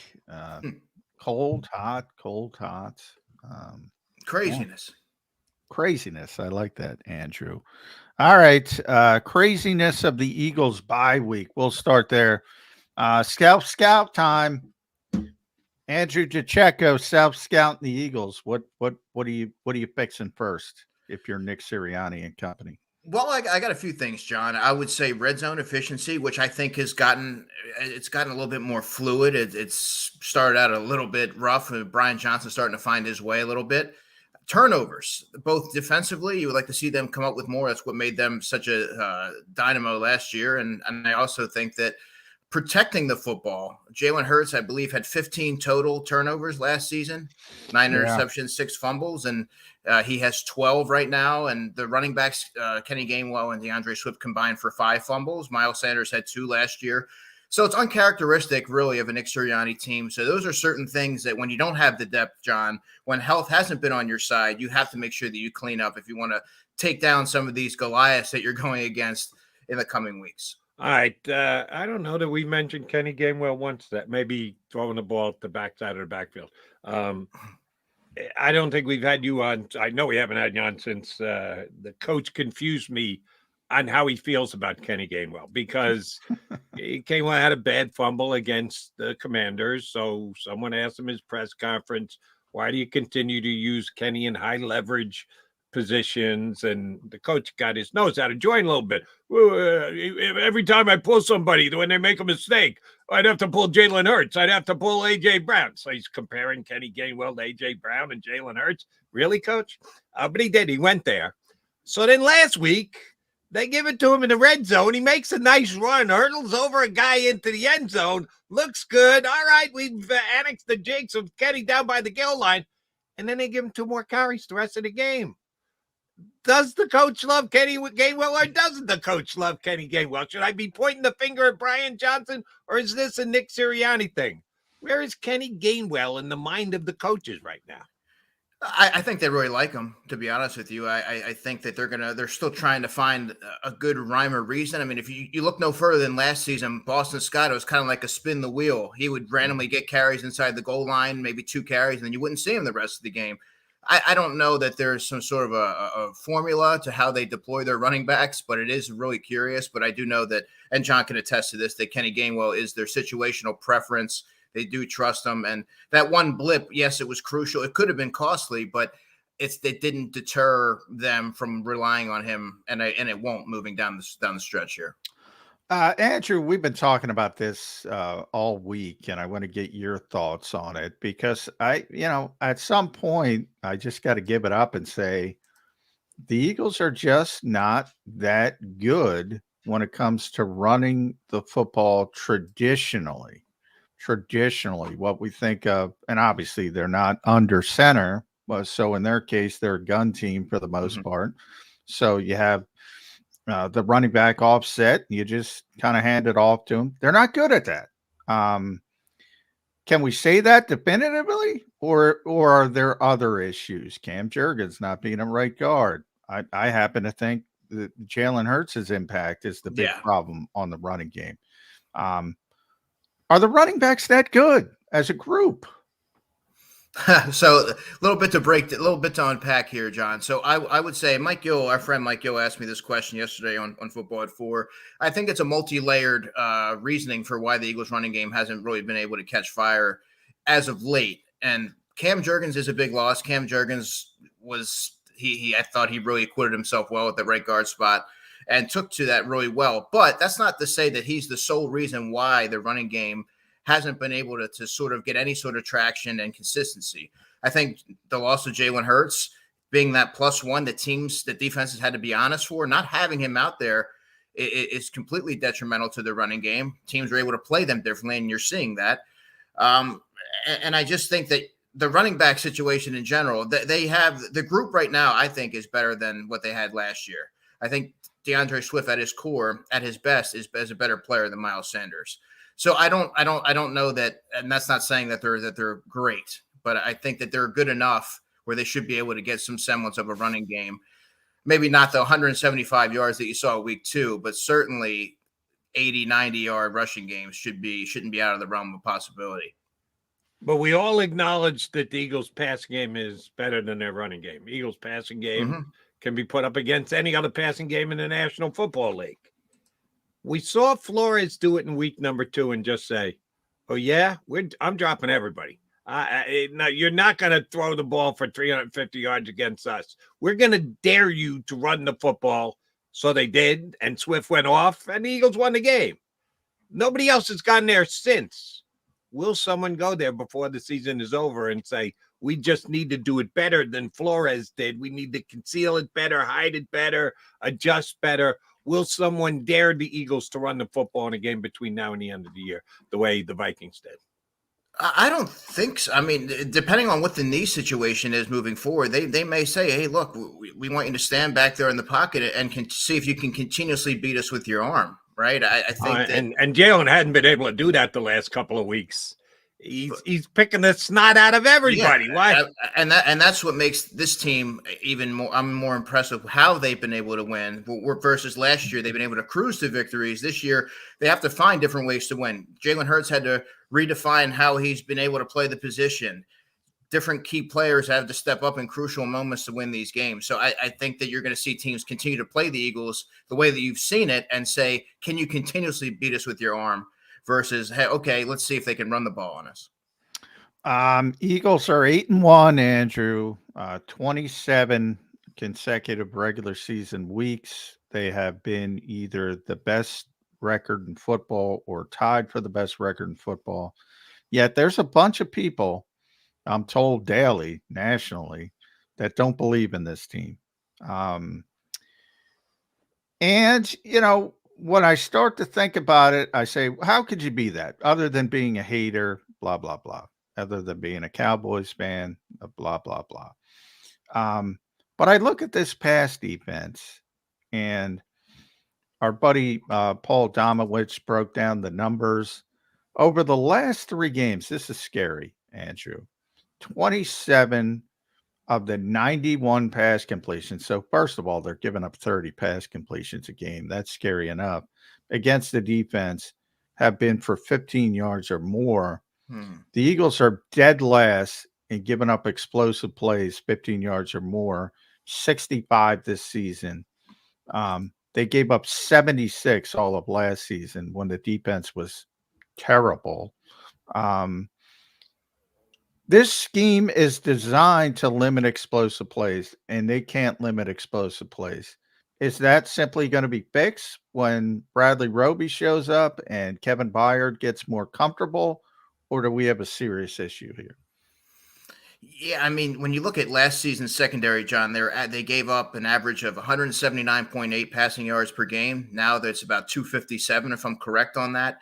I don't know that it's as simple as plugging in Bradley Roby and hoping that Kevin Byard finds his footing and acclimates to Sean Desai's scheme. James Bradbury's really struggled this year. Uncharacteristically, it's been a pretty steep drop-off. He was an all-pro last season, committing egregious penalties. Just some teams are finding ways to beat him deep. Speed is not his forte. He's been able to win largely being an instinctual, smart player.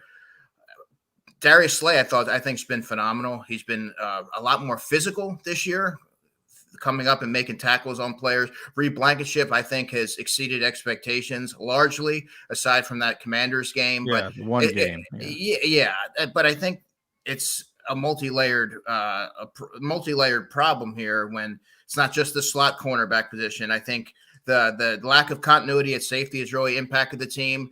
The pass rush hasn't gotten home with consistency. You're seeing it late in games when they really have to have it. But I think coverage and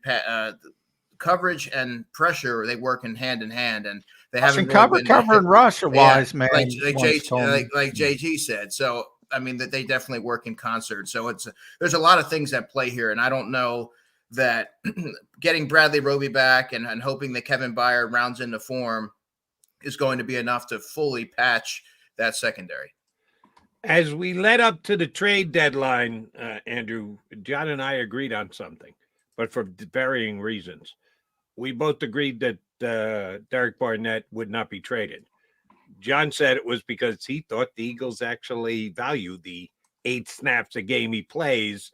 I said it was because nobody will even give him an upgrade around a pick for a deal leading into the trade deadline. Well, he's still here. And last week he got a DNP coach's decision. Healthy scratch, did not play. Is Derek Barnett going to do anything between now and the end of the year? Or is this, if the Eagles get in a roster crunch and they have some issues with the roster, is Derek Barnett a release candidate? Well, I heard you talk about that. Him being inactive on Monday, he seemed he seemed not surprised by that. Not me. I think they like the depth there on the defensive line, and Derek Barnett's never been a high sack player. He's someone that they can rely on. He started, I think, 45 games in this league. They don't really have much beyond Brandon Graham. They're trying to preserve Brandon Graham for the final stretch of games in the postseason. He's only played 28% of the snaps, and Nolan Smith has yet to really establish himself. So I think they want fresh legs as you advance into the colder months here, and the games really start to matter. So having a guy like Derek Barnett to occupy some snaps and alleviate some of the pressure from Josh Sweat and Hassan Reddick, who have really seen an uptick in snaps, I think is going to be beneficial. But I wouldn't suddenly expect him to be this player that gets 2-3 sacks in critical moments late in the season. I don't think he'll be a release candidate, knowing how valuable pass rushers are in this league and defensive ends with that kind of experience. No, I think Kansas City will tell you all you need to know. If he's a healthy scratch, the Eagles have kind of pulled the plug. They're not going to cut him, but they've kind of pulled the plug. But I would, and Andrew, savvy football reporter he is, knows the Eagles were freaked out, as I mentioned, by the Cowboys special teams, and they were concerned about special teams. And there's a reason they elevated Ben Sumren out of nowhere. And also Patrick Johnson was a big part of their special teams until they couldn't find a way to dress him because they had the roster crunch, the game day roster crunch. And all of a sudden he started being inactive. And I know you were surprised by that, Andrew. They wanted special teams players for John Fossil and that special teams group. If it continues in Kansas City, then I'll say, they've kind of, and by the way, I think they should, I think that's one of the underreported stories. They can't, Nolan Smith needs to step up a little bit. Yeah. And I mean, that's starting to concern me for a couple of reasons. One, anytime you talk to Nolan, he's got this thing on his shoulder. He gave that famous quote, "It's my baby. Sometimes it works. Sometimes it doesn't." We're all looking at him like, what the hell does that mean? Yeah, that's a little troubling. Yeah, that's a little bit troubling. And he's just so undersized. I think people look at Hassan Reddick and say, well, he'll just be like Hassan Reddick. No, Hassan Reddick's an outlier. Typically, you're not very good at 235 pounds playing edge in this league. Are you starting to get concerned about Nolan Smith not being able to seize more snaps because they want that fourth rusher? Yeah, John, and that's funny you mentioned that. I just wrote a story of certain storylines that really caught my attention the first half of the season for the Eagles, and establishing a fourth edge rusher to me was something that they need to figure out as we move forward. Nolan Smith, I'm interested to see if he carves out a more prominent role, but it doesn't seem likely right now. They've deactivated Derek Barnett. They've not played Patrick Johnson. Patrick Johnson hasn't factored into the defensive equation, but they still Nolan Smith was averaging 4 snaps a game. I think he played 9 the other day. I don't know if they think that if they're worried about him wearing down and not being maybe as effective as they would like him to be in December and January, or if there is some wear and tear there that they don't want to make worse by putting him out there, or if he's simply just not somebody that they rely upon in these moments to rush. But he's somebody that you have to circle and say they need to get more out of him as the season advances. Are they risking both Josh Sweat and Hassan Reddick with as many snaps as they're taking? Because I know this is old school. I try and get my best players on the field as often as possible. I know that's not the NFL in 2023 where your best players play. You only go to the bench when somebody gets hurt. There's rotational substitutions in the NFL, but this is even the Eagles flying in the face of what they've done themselves over the last couple of years. And I'll only look into Sirianni era. I won't even go back further than that. They like to move guys in and out on the defensive line. Are they taking a chance by playing Sweat and Reddick as much as they are? Yeah, they absolutely are. And these guys, I think, are two of the Eagles' best defensive players through 9 games. I don't think that's a stretch to say that. And you want them to have as fresh legs as possible late in the season. That's not really going to – no one has fresh legs late in the season. But what they're able to do is really alter the course of a game at a moment's notice, and you saw that with Josh Sweat against Dallas. The depth isn't there this year, Jody, and that really lends itself to this problem, and having them out there and log all these miles that they have. And you don't want to put Brandon Graham out there because he'd be the next guy out, and he's 35 years old, and you want him to be as fresh as he can be. Derek Barnett was a healthy scratch, and Nolan Smith is for whatever reason not out there, not ready to play.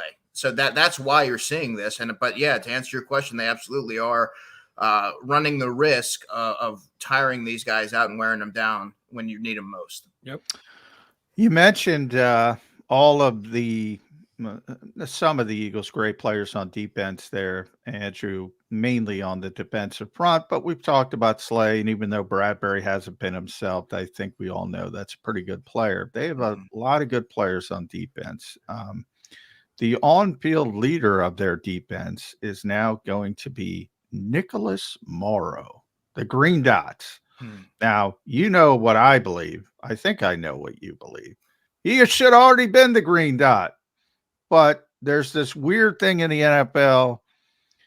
It's not a meritocracy. Sometimes it is. Sometimes it isn't. But long term, they want Nakobe Dean to be in that position, and they were going to give him every opportunity, and they kept winning games, so can't be too upset about it. But Nicholas Morrow has played better than Nakobe Dean this season. Are you concerned one iota that he is going to be the starting Mike linebacker for the foreseeable future? This is a topic that you and I have discussed many a Sundays, John. The Eagles built all their plans about the second level. They built it around Nakobe Dean. But you and I always shared the same sentiment as to why. I get that you drafted him in the third round, but what has he proven that you're putting all your eggs in that proverbial basket?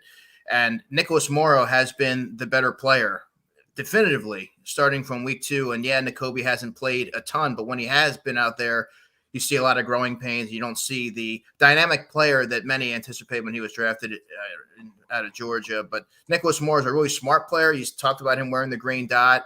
I think the best pairing that the Eagles have at the second level, I know, is Zach Cunningham and Nicholas Morrow. They both bring something different. Zach Cunningham has been excellent, by the way. He's been their best linebacker this whole season, and they both bring something different. Zach is more of a tenacious, tough downhill player, and Nicholas Morrow is more of the instinctive, anticipatory player that can really get guys lined up on the second level. Are they going to have blemishes in pass coverage? Sure, they've had a hand in that back seven pass coverage woes, but they give you the best chance of putting together, solidifying that second level. If the worst case scenario crops up this weekend and either Morrow or Cunningham go down, who's coming off the bench? And that's where it becomes interesting, because Christian Ellis, by default, Jody, would be the third linebacker. But when Nakobe was out, he only accumulated 12 snaps in the interim.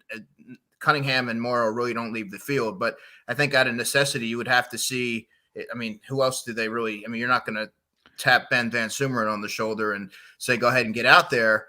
It would be Christian Ellis, I would imagine. Yeah. And that, but you can't legislate injuries. You do have to hope Nick Morrow stays healthy. But yeah, then it starts to get, and I always bring up Doug Peterson. I asked him back in the day, what can ruin a season quickest? And he said multiple injuries at the same position. Well, if you lose Nakobe Dean and Nicholas Morrow, you're in trouble. And I think that would be the case, but that's everywhere in the NFL. So yeah, I get a lot of questions as to, is there anybody out there on a practice squad or a free agent that the Eagles should look at?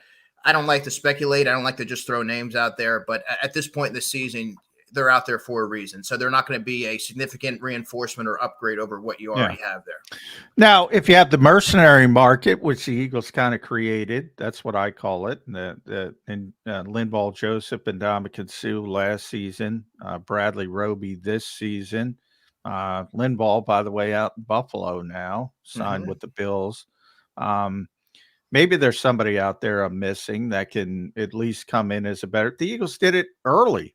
Because, with Zach Cunningham and Miles Jack, and they hit one out of two, and Zach's done a tremendous job. So, but that's for desperation mode. If you suffer another injury, Nick Morrow has done nothing to be taken off that field, and everybody is looking at the sky, Andrew, and saying, "When is the other shoe going to drop?" Maybe the other shoe isn't going to drop. Here's my argument with Nick Morrow. He played okay behind the worst defensive front in football last year. Now he's behind the best defensive front. So maybe it makes sense that he's playing well. If he can hold up, yeah. I mean, he's played fine in close games and blowout games. Like, he hasn't been overly exploited. So I think that he's checked off all the boxes. And you would think that he's answered most of the questions that some may have had. You know what box he doesn't check off, though, Andrew and Jody? Money. And if you don't make money, people think you stink. And maybe the NFL just made a mistake. It's possible. That happens. The first one. That happens too. And one thing that really stuck out to me, and John, you've been around him a lot as well, is just how smart he is. He's a really smart player. You don't just come off the practice squad for week 2, get issued the green dot without the defensive coordinator having a certain amount of trust in you to make sure that you're going to be able to carry out his assignments. So I think that really speaks to his football acumen. And here's where I'll give the Eagles credit, but then also take it away. They signed Morrow before they signed Cunningham. They made the move to sign Morrow for a relatively inexpensive contract with no guaranteed money, but they did reach out and get him done first. They didn't take Cunningham until after the camp had already opened. So you look at them through two different lights. But then again, they did cut Nicholas Morrow, and he was out there for a week waiting to see if anybody else would put him on the 53-man roster point before he came back and said, yeah, I'll go on the Eagles practice squad. So I want to give the Eagles credit because they made the early call on Morrow, and the level that he's played to, they should get credit for it. But then, of course, your fingers go, thanks for getting through the week of just deciding as to whether he's going to be somebody else's property or not. Well, I'm sure there was an agreement there, and he probably looked at the linebacker landscape on the Eagles and said, I probably have a chance of getting elevated here at some point. Yeah. Well, hold on. What do you mean by there was an agreement there? An agreement when he came back that he was going to be elevated? Well, there could have been. You have a wink. No, I think. Yeah. I talked to Nick. He was looking around. He wanted a 53. That's why there was a little bit of a lag. And, he wanted to look for a 53-man roster spot. As well he should. Understandable. Yeah, nothing wrong with that. And then when it wasn't there, he was, he wasn't going to a different practice squad because he had already sort of ingratiated himself here. But, yeah, the Eagles gambled with him. And they gambled correctly because other teams are like, we don't want him. And I think he's the 8th or 9th graded off-ball linebacker by PFF. Pretty good. Where's Zach Cunningham by PFF? By PFF Zach's not as high. And a lot of things go into that. I think I'm with you. I think Zach has been their best linebacker, but it doesn't show it. But I think he's asked to do a little bit more than the middle linebacker in this defense. Zach is still rock solid at 37, which is pretty good. And he's played almost 500 snaps. Behind only Slay and Bradbury for the most snaps on the Eagles defense this year. Yeah, well, yeah, corners don't come off the field until they get hurt. But and Zach has played well. I think Zach might be the biggest surprise if we're doing mid-season awards. Yeah, I would say best late signing, whatever award you want to get, make up an award. Zach Cunningham, and then you could also make a case for Blankenship. Although if you're in the camp of John or Andrew, and maybe you, Jody, we kind of thought that Reed was the awakening was imminent with Reed. Yeah. I always thought that he could Reed's play. Just a good player. Really is. Yeah. And he made a kind of important tackle this past week, getting Schoonmaker down at the half-yard line. That's a play we're going to look back at the end of the year and go, damn, what if he had leaned in and just a little bit more, and Blankenship couldn't keep him out of the end zone. Could have had a serious outcome on the entire season. All right. I asked this of Paul Domwich when we had him on earlier. I'm going to ask it of you, Andrew. Who's going to cover Travis Kelce on Sunday? I know we're getting a week in advance, but at some point we're going to go, oh, yeah, Chiefs this week. That has been a weakness of the Eagles. It is a strength of the Chiefs. It's a strength as compared to every other tight end in the league. How are they going to, at least as Dan Patrick likes to say, you can't stop him. You can only hope to contain him. How are they going to contain Travis Kelce? We'll settle for contain Travis Kelce. How are they going to go about doing that? You may remember a conversation you and I had, Jody. I believe it was right before the season when they moved Bradbury into the slot. And I told you that I didn't think it was permanent, but I thought that moves like that were made with covering a guy like a Darren Waller twice a year and covering Travis Kelce's and George Kittle's and players of that mold. So that, to me, Jody, I'm still sticking with that. I think they're revisiting that. I think they may revisit that, and I think Bradbury would give them the best chance at perhaps slowing down. You're never going to, like you said, you can only hope to contain them, but I think that would be their best. Johnny Mac, didn't I hear somewhere in the last 10 or 15 minutes, Bradbury's having a real bad year? Well, I think Andrew is the guy who just said that to me within the last 15 minutes. Well, he's having a rough season, but he'd be covering a tight end versus being on the outside and covering up a guy down the field. If James has got something. Yeah, Brad. Let's be clear. Bradbury is still a good player. Yeah, I'm not. He is. It's just going through a rough patch, as a lot of players do. You know what? I might throw Sidney Brown at. I say, you know what, Sid? This is your game, buddy. Could be, but there's a big height advantage there for Kelce. Yeah. Well, you're always going to have a mismatch, but Bradbury's a little bit longer. He's seen a lot. He's probably definitely he's smarter. He's very wise. He's very wise. He's very. The problem is James is so wise. I think he convinced the coaching staff, I don't want to play inside. Yeah, he probably said, I'm done with that. I think that's what's going on. But last one, at Andrew DeCecco. Make sure you follow Andrew on X. Does a tremendous job covering this team for InsideTheBirds.com. One of the smartest football guys. I think you can see it in town. Thanks, man.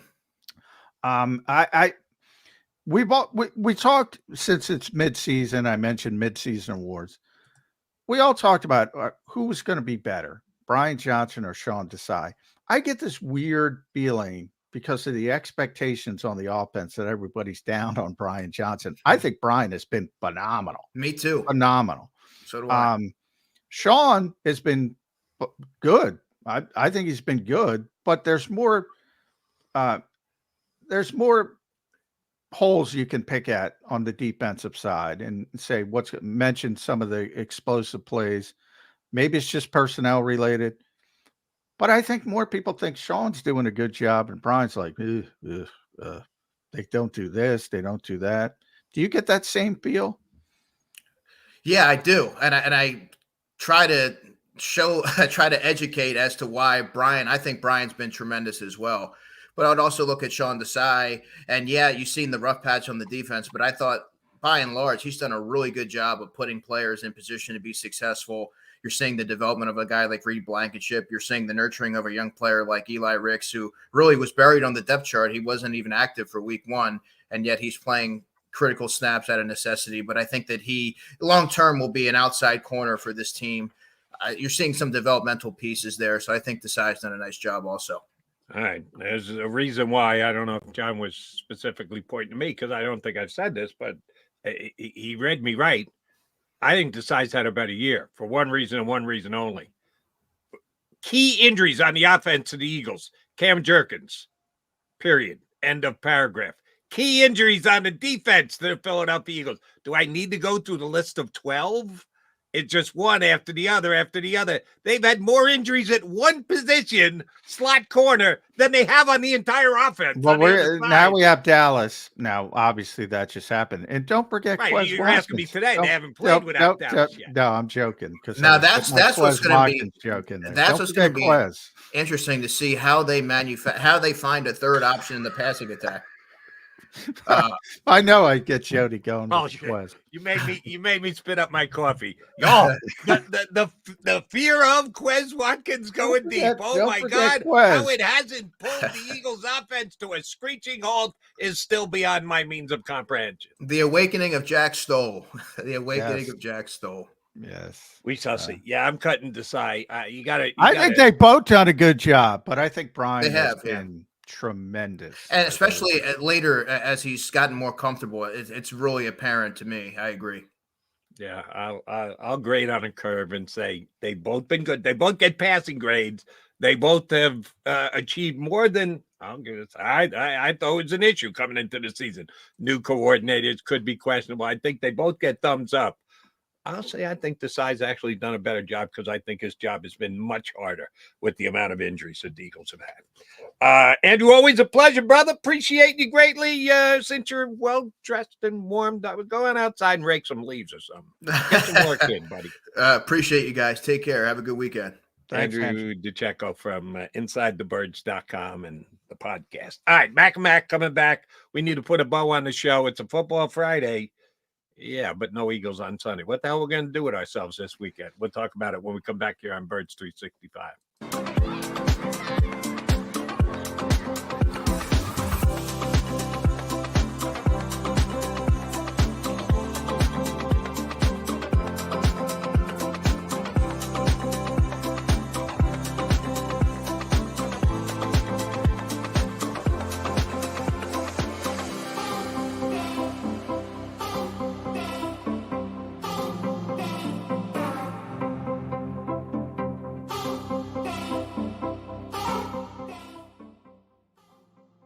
If you own a company and you're not producing a podcast, you're missing out. The public consumes messaging when they're ready. Join the professional podcast network of companies and let JAKIB Media Partners put you in the podcast arena. Come to our professional studio or we'll come to your place of business and professionally produce your company podcast. Call JAKIB Media right now at 267-261-3428. 267-261-3428. My name is Dr. Bruce Grossinger, and I'm the medical director of Philadelphia PRP and Stem Cell Institute. I'm reaching out to those who suffer from spine and joint pain. We use treatment methods that require no surgery, no scalpel, no drugs. Running, walking, or whatever your desires are, Dr. Grossinger is where you need to come. You can benefit from the same PRP and stem cell treatment as Wilbert Montgomery. Call us now at 610-222-5675. We're here to show you a better way to spend your state income taxes and get the money to where it's needed to most to the thousands of qualified kids. What we like about Blocks is they really know where the need is. This program ensures that their dollars come 100% into these kids for their tuition assistance. If you are able, Blocks makes the EITC piece go very quickly and very smoothly. Turn your PA state tax liability into need-based scholarships and receive a 90% tax credit. Win and save this baseball season from Colony Pools and Power Washing, a local company serving Delaware, Delco, and Chester County since 1970. Are you tired of looking at your green house? Is your roof, siding, deck stained green from algae and mold? Let the experts pressure wash your home and take the pressure off of you. Win with Colony Pools and Power Washing. Call them now at 302-762-2250. That's 302-762-2250.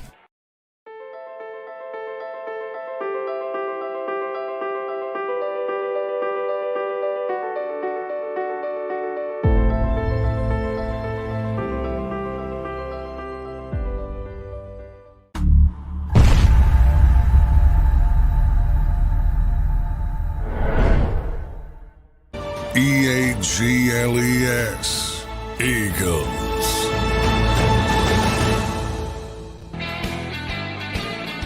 All right, coming down the home stretch, Mac Birds 365. No Eagle game to watch this weekend. We went through some of the games that are worth watching. Saints, Vikings, Lions, Chargers certainly can root against the Lions this week. Commanders, Seahawks, Jags.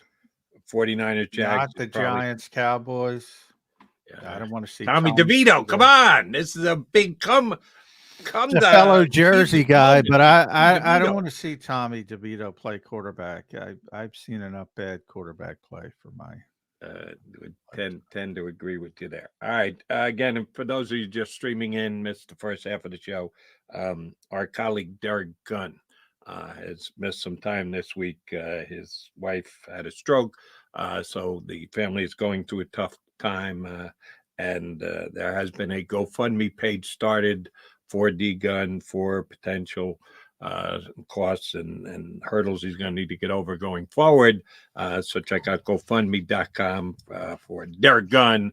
We're praying for you, D Gunn. You know, we have you in our hearts, and we want you back here ASAP. And we'll send out a lot of good thoughts over the weekend for both you, your wife, the entire Gunn family. All right, J-Mac, you in Monday? You got nothing coming up this week, right? Yeah, bye week is over. It's Kansas City week on Monday officially, although an extra day because it's a Monday night game. So, all right, I'm going to do some self-scouting or self-something this week. I don't know what I'm going to do to myself over the weekend, but I'll do something to clean up my act. And then John McMullen, Jody McDonald will be back here Monday in 2 and 2.